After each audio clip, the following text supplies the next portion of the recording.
can see why I'm drawing this analogy with this Kuwait camel market is that, it's basically sending supply to the moon, like the Kuwait camel market sent stock prices to the moon. The London silver and gold market has basically sent gold and silver supply to the moon, and that appears to be breaking down now with this global deficit of gold and silver, and the high demand for the actual physical metal. So today I have the pleasure of speaking with Mhm. David Jensen. David is a mining executive and a precious metals analyst. He has a Substack page called Jensen's Economic Precious Metals and Markets Newsletter. I'm going to put a link to it in the description. It's a really good some really good articles there. And David has been covering for the last week or two the silver market in London or on the LBMA, and I thought it would be interesting to bring him on and talk about it. So, David, welcome to the channel. Thank you, Mario. It's great to be with you. Yeah, great to have you on as well. And maybe you could give the viewers a bit of a taster about what the LBMA is really for the gold and silver market. Some people don't realize how important London is for the gold and silver market, even though the UK or England doesn't mine or produce any gold and silver. Right. They seem to control the price. And you made an analogy in your latest article that came out just about half an hour ago with the Kuwaiti stock market in the 1980s and the LBMA. Yeah, so the London gold and silver market is, how do you put this? It's overseen by the LBMA. So the LBMA, the London Bullion Market Association, is a trade association. It was created by the Bank of England in 1987. In 1986, the Thatcher government passed what was called the Big Bang Financial Services Act. And in that FSA, the Bank of England, who are the money printers, were given oversight and ultimately control of the gold and silver markets in London, which are the world's largest, by far, physical traded gold and silver markets globally. And what happened thereafter was that they put out a set of what they called guidelines, which are supposed to be the market rules for the traders participating in the market, but they're strictly voluntary. So it's very interesting that we just talked about the Wyatt Earp movie, and basically how the London gold and silver market is kind of like the Wild West. It's just the traders are free to do what they want as long as they maybe just keep in mind these strict voluntary measures for which they cannot be held accountable. The second thing, Mario, that happened was that the LBMA started trading what are called unallocated spot contracts. So the spot is the cash market, and this is why London is so important. The COMEX in New York is a futures market. It's not a cash market where you get immediate ownership of gold and silver.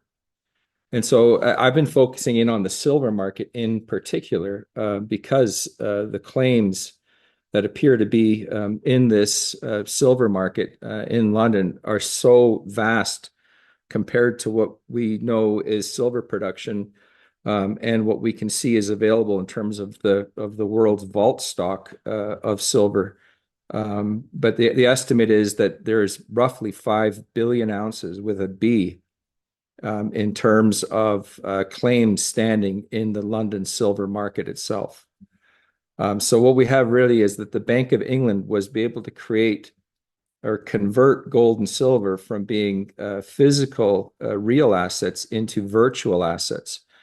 And once you do that, you can offer an infinite amount of virtual metal into the market, and thereby you have a price setting mechanism for setting the price of gold and silver, not discovering it, but setting it, as long as people are willing to hold these unallocated contracts, and it appears that there's hundreds of ounces of paper contracts for every ounce of gold and silver that's available in the London market.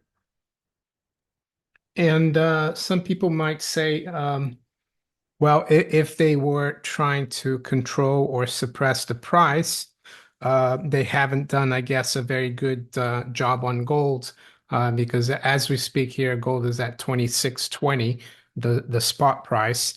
Yeah, silver is still languishing, of course, is at 31.15.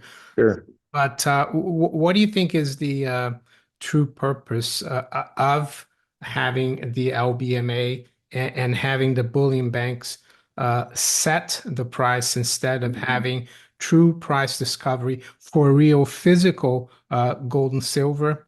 Hmm.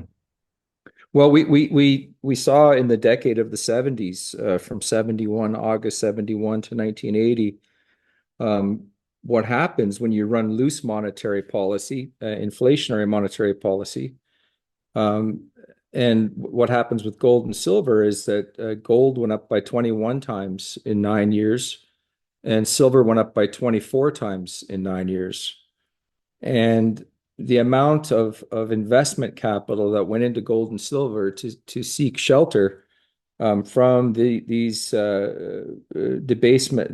debasing policies of the central banks, actually, gold and silver became competitors to treasury notes. And so what happened, Mario, is in 1980, the Fed funds target rate went to 22%, and roughly 10% higher than the goods price inflation. And the indicator was there. They were tightening monetary policy, but what they were being forced to do, what the market was doing, was selling bonds and forcing the rates of bonds higher until the market felt that it would get a adequate return to reflect the risk of these debasing policies that the central banks were operating. And so gold and silver ultimately they were limiting mechanisms on loose monetary policy. And so what we see is that 6 years later, after 1980, along comes this Financial Services Act, putting control of the gold and silver market in the hands of the central planners, the money printers at the Bank of England. And what they did then is essentially they were free then to run interest rates that had been over 20% down to 0% over the next 37 years, and basically peg them at zero for almost a decade, as they blew asset bubble after asset bubble after asset bubble. And what we're facing now is the issue is that the physical demand for metal, like this paper price setting mechanism that you have in London, is fantastic as long as people will accept paper as a substitute for metal. But as we saw with the palladium market in 2016, that the industrial users of silver, paper, you can't put paper palladium a paper palladium in a catalytic converter. You need the metal. And so same thing with solar for silver for solar and other applications. Silver has very unique physical properties, and these paper contracts in London are no substitute when you need it for industrial purposes. I would argue that the paper promises in London are no substitute when you want it for investment purposes either, because of this leverage system that they have set up in London, which basically offers infinite metal as long as it's in a virtual or air quotes a paper form. Yeah, so yeah, you wrote something on the 11th of September about the drawdown in silver supply in the LBMA, and then you've updated it. Do you want to go over what's going on right now and how important this could be?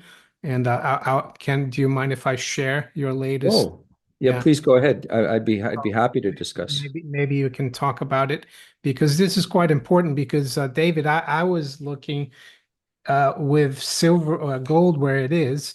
If we Yeah. back to just 65-1, the ratio, we should Yep, be around 40 in silver. If we went back to 30, which was the low in 2011, when silver yep, was 50, we should be around 87.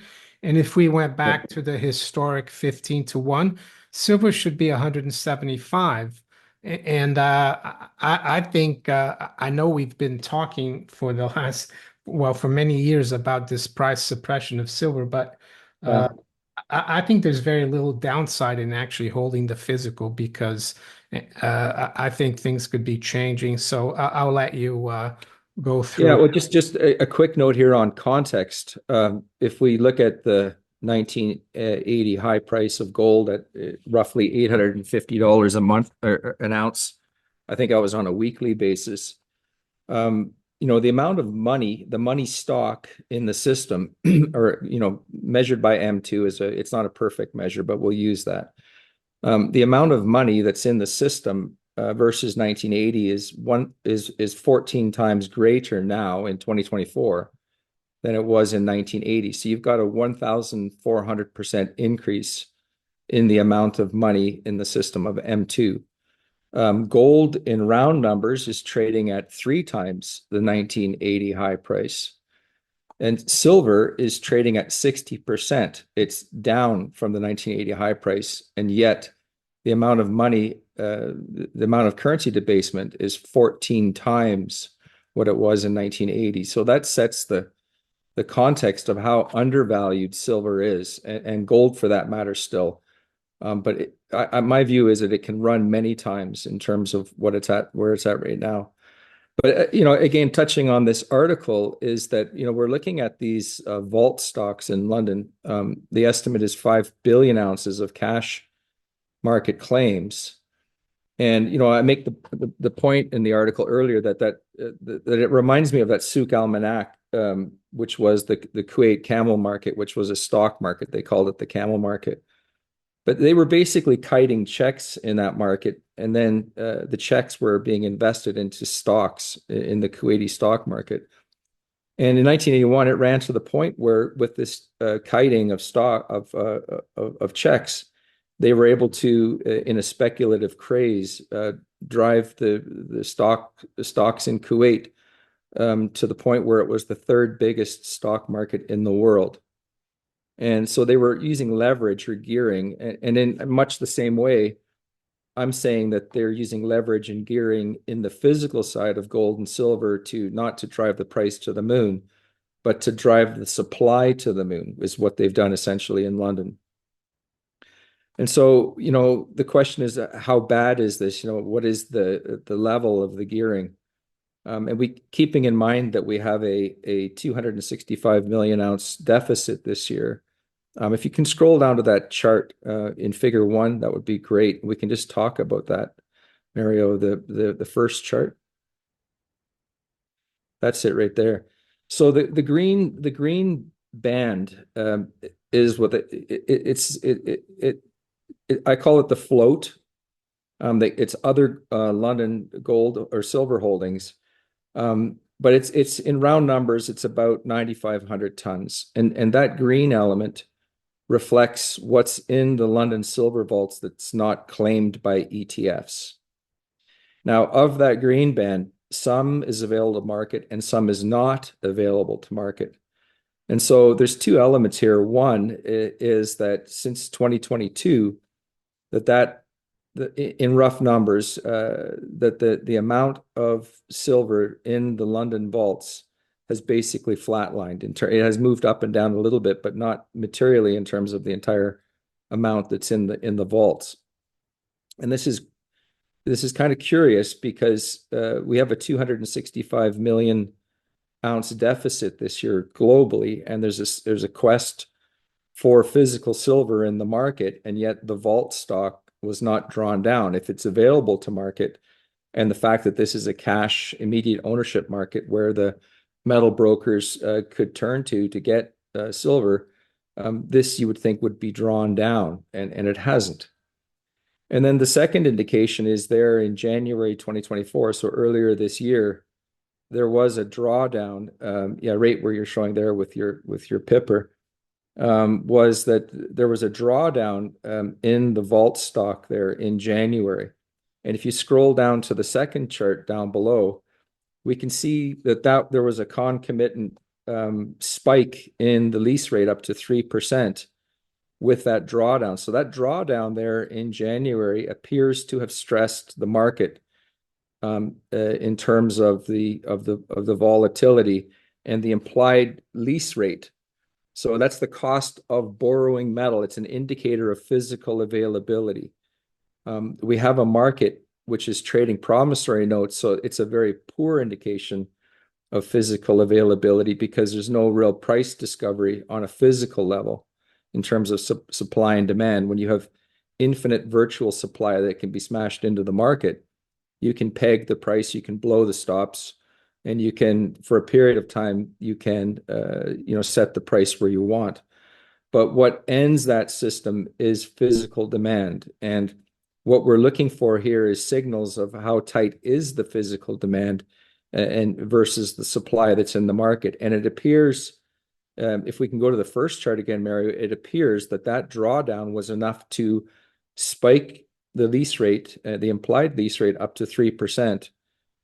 So what it's signaling to us, along with the fact that the vault stock has flatlined, is that it appears to be very close to that level that the market becomes stressed when there's a drawdown of the silver vaults in London. And so we don't know where that dotted red line exactly is. And I call that the red line in terms of the limit to which you can draw down the London vaults.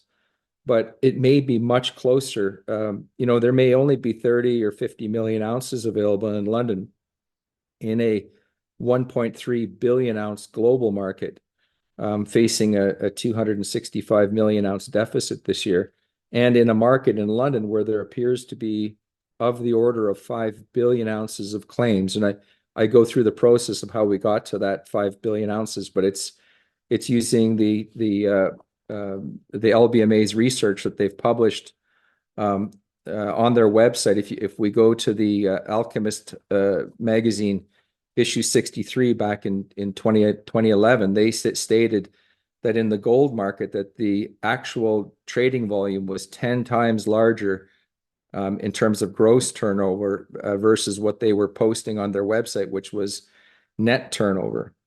And so what we have here is a silver market that in June, that's the latest figure, appears to have been trading 230 million ounces on a net basis. But if we use that 10x multiplier that the LBMA published, it's really a 2.3 billion ounce of daily physical cash contract trading in London. And so, you've got mine supply that's roughly 850 million ounces on an annual basis. And they're trading in London in the cash immediate ownership market 3 times the global annual silver production. So you can see why I'm drawing this analogy with this Kuwait camel market is that, it's basically sending supply to the moon, like the Kuwait camel market sent stock prices to the moon. The London silver and gold market has basically sent gold and silver supply to the moon. And that appears to be breaking down now with this global deficit of gold and silver and the high demand for the actual physical metal. So yeah, it's strange because people might ask why do they want to have a huge virtual supply of gold and silver, and that of course is to keep the price discovery from being real, and I Right. guess keeping the price of gold and silver down in order to allow the central banks to keep issuing their fiat bonds. Crap currency. Yeah, at very low rates. Right. And I guess, And parenthetically, to send the financial markets into orbit, right? yes, If you look at the S&P 500 since 1987, how many multiples has it run higher while they ran interest rates down to zero? And the housing markets, they've essentially sent asset prices much, much higher. But now the consequence of the money printing is hitting the middle class and the working class. they can't carry their debt anymore, and they can't pay their monthly bills anymore. It's been great for the financial class. It's been terrible for the average person.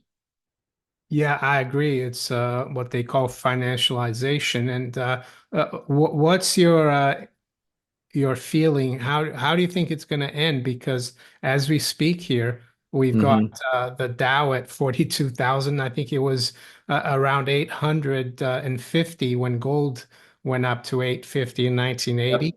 So Yep. it's up many multiples. The S&P as well, the Nasdaq. My feeling is that well, we could see gold and silver go to levels, unimaginable levels, but what happens to real asset, not real assets, but these financial assets like Yeah. stocks and bonds? Well, I think that the my sense of it is overall is that there's going to be a disruption in the gold and silver market. It's going to cease trading in London because of the gearing that's in there, and it appears that we may be very close to that. Um, when gold and silver um, become unavailable in the market or are disrupted in their supply to the market, let's put it that way, is that you will have the prices of these assets that they will when they are traded in whatever markets remain open, that they will trade at multiples of their current price, is my belief. But just as important is that it's advertising the fail of the fiat funny money system. And what you will have is in parallel, you will have selling of bonds. And so the bonds which reflect future delivery of fiat currency um, become sold. And ultimately, I think what you'll start to see, and it's way overdue, is debt asset revulsion in the market. And so what happens when bonds are sold is it drives interest rates higher, right? We know they move in inverse to each other. So we've got a $200 trillion global debt bubble. 100 trillion in America alone is the net outstanding debt. So federal debt is 35 trillion, but then corporate, consumer, state, municipal, et cetera, is another 65 trillion. So there's $100 trillion of outstanding debt. And what happens then is that with these spiking interest rates is that the debt becomes uncarryable. You cannot service the debt, unserviceable, because the capital does not exist in the system. You've got in round numbers, roughly a $25 trillion economy in the U.S. as an example. All Western countries have the same problem. It's not an American problem by any means. But basically, these central bankers have lost their minds for decades. And what Keynes, the old, the pervert economist study was. I mean, it's well documented, his personal life, how he behaved, pedophilia, etc. But he talked about animal spirits seizing the market, and as if this was something to be controlled by the central planners. And my friend Larry Parks used to say to me, he used to say, well, what happens when the regulators are seized by animal spirits? What happens when the regulators lose their minds, essentially, right? Who watches the watchers? And the answer is nobody. We essentially, Alan Greenspan took over the Fed in 1987 and instituted this policy of when a bubble collapses, you blow a bigger bubble. That's what the Greenspan put was in the vernacular. It was a Federal Reserve policy of blowing bigger and bigger and bigger asset bubbles. And that works as long as you can contain interest rates, but we appear to be at the limit now. Yes, you talked about virtual market, so it almost seems like uh, because I play golf, and it's almost like people think they're playing golf, but they're actually playing on a simulator. And Right, when they find out that it's not true, it's going to be pretty dramatic. And to me, right. from what you told me, it seems that the best policy for gold and silver, physical gold and silver, is to hold on to it, get as much as you can, and not really be concerned about the price, because if the London market fails, nobody will know how much gold will be, or well, it will be like worth, I mean, the price of gold will be, it will be unknown in fiat currency, because Yep. fiat currency will have collapsed, and then eventually we'll have to basically work out the ratio of a gram of gold or Yeah. silver versus assets and real goods, right? Yeah, my view is that the London market is in a rolling failure, and it's been in a rolling failure since 2022. And the reason I say that is the elevated lease rates for both gold and silver since 2022. They've been elevated up to the levels that they were in the middle of the 2008 financial crisis. And they've been, they haven't been steady in there. There's a volatility to the lease rates. But the market appears to be operating in fits and starts. And so I view the LBMA as it's a prolonged coronary, but it is happening, and it has been happening for 2 years now. So at that point, when that market overtly fails, when there's a default, you will have a reversion to supply demand pricing. And then it's going to be a question of how much of this centrally planned fiat funny money do you want for a real asset? Yeah, and I guess COMEX will go as well if LBMA goes, right? Yeah, well, I mean, the COMEX to me it's a hedging market. It's a futures market. It's not a physical market like London is. It has various applications, and it's important as a financial vehicle, as a financial platform. But when we read the COMEX rule book, there are multiple allowances for forced settlement in cash. It's not just one. And it's left to the discretion of the directors of COMEX to implement forced cash settlement at their discretion. There's no limit on what the directors of the COMEX can do.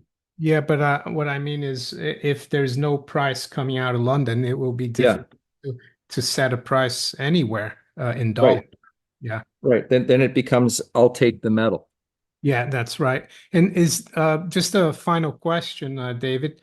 Do you think the Chinese, the Russians, and all the other global South, if you want to call them that, or BRICS, do they see this writing on the wall for LBMA, and that's why there's so many central banks accumulating physical gold since 2022? Yes, it's a loaded question, Mario, because if you read about David Rockefeller in the 1970s, he had scores of visits to China. And in the late 70s, China set up what is called their Chinese Gold Army.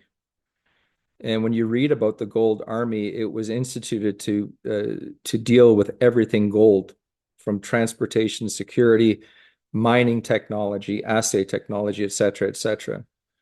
But my view is that David Rockefeller helped them understand. Paul Volcker, who said he was the primary driver behind getting the U.S. off of the gold standard, and that was in an NBER discussion before he died. He said he was the primary driver for getting America off of gold. Uh, he was a personal assistant to David Rockefeller. So I view it as Rockefeller policy to get America off of gold, and then David Rockefeller starts popping up in China scores of times in the next decade. China institutes this gold army, and my view is they've been accumulating gold since the early 80s, late 70s, with knowledge that when you take a limiting factor like gold away from limiting the currency that is issued, that it will ultimately fail. And they just needed to play the long game here in terms of acquiring gold, silver for that matter as well. But my view is also that the silver is the enemy of the Chinese government as well, because it is so widely held in the hands of the citizenry. And when they lose control of the silver price, when we lose control of the silver price in terms of our markets, is that citizens will instantaneously have in their hands an alternative to the deflating buying power the infinitely created currency that the government puts out through their central planning organizations. Yeah, and so why would David Rockefeller, you think, want to get the Chinese involved in gold? Is he? It was basically I mean, if you look at his worldview, his long-term view was global government. The Rockefellers created the UN in 1943. That was the first UN named organization, was the reparations fund that they instituted after the war. And the purpose of the UN is United Nations. In other words, global governance. And I think that these, what Rockefeller used to call these supranational authorities, supra, PRA being above the national authority, it makes sense that if you want to take down, if you want to unite the world into global governance, the first thing you have to do is take down the West, because individual nation states will not comply with the concept of losing the quality of life and the standard of living that we've enjoyed up to this point, unless there's some kind of a crisis, and we don't want to give up our independence. But you can move people into these types of governance structures if there's desperation.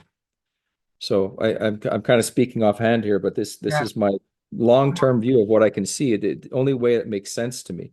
I agree with you, and I mean, I think it was John Rockefeller III who gave the like an $8.5 million check to the head of the UN in 1945 or 46 to build the headquarters in New York, and also James Wolfenson, who was the president of the World Bank, which is a UN institution.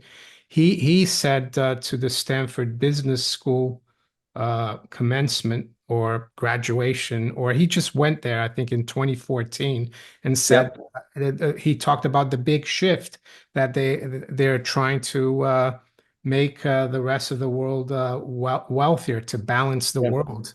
So Well, yeah, we can look at David Rockefeller in his book Memoirs. yeah. Oh yeah, I He's saw that quote. right. He's David Rockefeller directly wrote in this book. He said, "Some even believe we, the Rockefeller family, are part of a secret cabal working against the best interests of the United States, characterizing my family and me as internationalists and of conspiring with others around the world to build a more integrated global political and economic structure, one world, if you will. If that's the charge, I stand guilty and I am proud of it."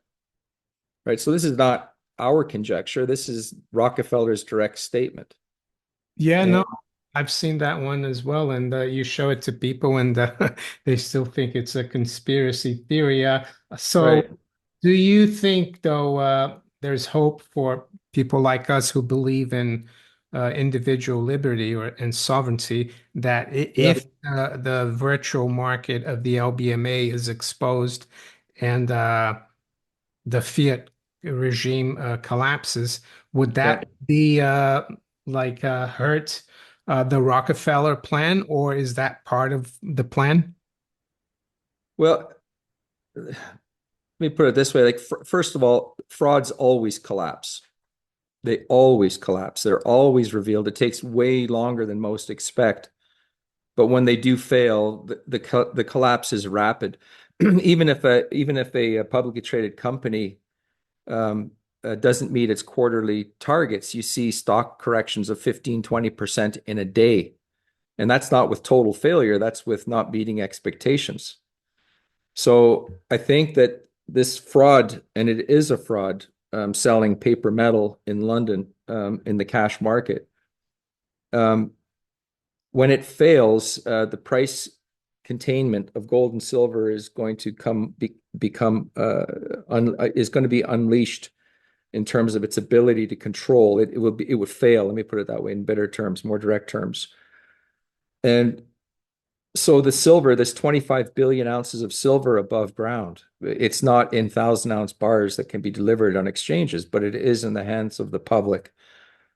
in terms of jewelry and other things, industrial high voltage connections, etc.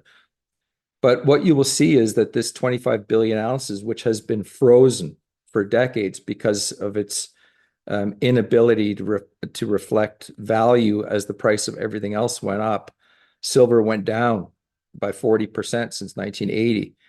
But that this giant monolithical mass, if you want to look at it that way, of 25 billion ounces is going to slowly start to rotate. And people will realize when silver moves multiples and then stays pegged there and keeps climbing, that you have an asset which for 4,000 years has been used as a monetary metal.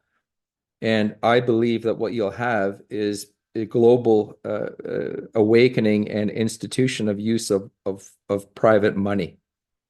And because there's so much of it, I don't think they'll be able to make it, even if they wanted to make it illegal, that the populace, I think, is going to ignore the failed central planners in the government. And so I do see this as humanity going their own way, away from these supranationalist bankers who have created this fraudulent system in London and New York and have basically kept humanity in this fiat money interest slave system, basically. For eternally increasing debt with an eternally increasing interest burden, basically sucking the life out of the middle and the working class, and allowing the gross inflation of assets for the wealthy in society, which ultimately is going to end in failure. Well, very well said, David. And that's the way I look at it as well. And sometimes it feels like a lonely viewpoint. But I'm gonna keep hold of my physical silver and stack even more. And we'll keep an eye as well on the LBMA data. And Yep. yes, thank you very much. And Yeah.